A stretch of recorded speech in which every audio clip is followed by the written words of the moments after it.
Methods for processing food. There are a lot of methods we can use to process raw food and make it last longer, edible, or improve its nutritional value. We can, for example, combine, cook, freeze, pickle, ferment, dry, or salt food. Combining food makes it easier to digest and take in all the important nutrients. When we cook food, it kills any harmful microorganisms and parasites and makes it easier to eat food we cannot eat raw, like eggs and potatoes. Freezing food causes the microorganisms to grow slower, keeping the food fresh for longer. We can also cook freeze food, where we first cook and then freeze food in temperatures below 18 degrees Celsius.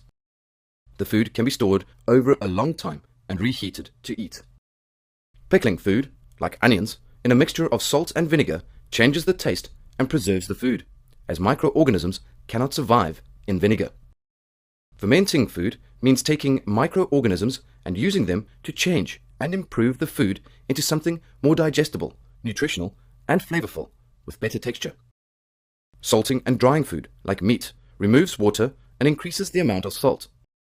Microorganisms cannot survive without water and with too much salt.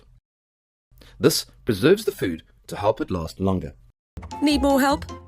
Shop our books around the clock and subscribe to our channel to stay ahead.